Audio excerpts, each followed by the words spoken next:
சில விதையோ நல்ல நிலத்தில் விழுந்து சிலது 100ஆகவும் சிலது 60ஆகவும் சிலது 30ஆகவும் பலன் தந்தது. அதிகாலையில் நம்ம எழுந்து ஆண்டவரை தேடுகிற பழக்கம் நம்மள எவ்வளோ பேருக்கு இருக்குது. நம்ம ஸ்கூல் படிக்கும்போது சொல்லியிருப்போம், நேரத்தில் எழுந்திரிச்சு படி, மனசில் நல்லா பதியும்னு சொல்லிட்டு. முதலாவது காலையில் எழுந்ததும் நம்ம எதை பார்க்குறோம்? ஃபோனை தான் கையில் எடுப்போம். இன்ஸ்டாகிராம் ஆகட்டும், ட்விட்டர் ஆகட்டும், எதையாவது ஓப்பன் பண்ணி பார்த்துட்ருப்போம்.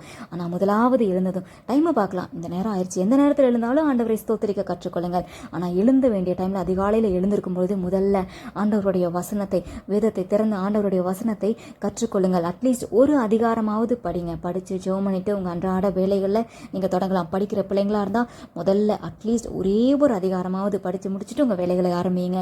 அந்த வசனம் உங்கள் இருதயத்தில் தங்கி இருக்கும். இந்த நல்ல நிலமாகிய உங்கள் இருதயத்தில் அந்த வசனம் தங்கி இருந்து அது வேறொன்றும். அதை அப்பப்போ அசைப்போட கற்றுக்கொள்ளுங்கள்.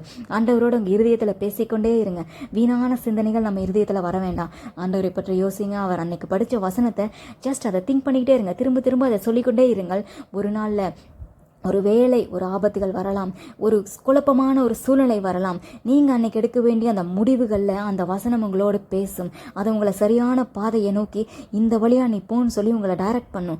அது உங்களை காப்பாற்றும். அந்த இடத்துல நீங்கள் எடுக்கிற முடிவுகள், அந்த வசனத்தை நீங்கள் நினச்சி ஆண்டவரை நோக்கி கூப்பிடும்பொழுது நீங்கள் எடுக்கிற முடிவுகள் உங்களை மட்டும் இல்லை, ஒரு சில நேரத்தில் உங்கள் சந்ததிகளையும் உங்கள் குடும்பங்களையும் ஒரு பெரிய கூட்டமாக்கிய மக்களையே காப்பாற்றுற மாதிரி உங்களை வைக்கும். அநேக ஆத்துமாக்களை நீங்கள் காப்பாற்றுவீங்க.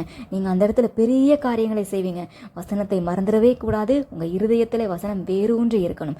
அதிகாலையில் ஆண்டவரை தேடுங்கள். அந்த வசனம் உங்களில் நிலைத்திருக்கும், உங்களில் வேரூன்றும், அது உங்களில் பெருகும். நீங்கள் அநேக ஆத்துமாக்களை ஆதாயப்படுத்துவீங்க.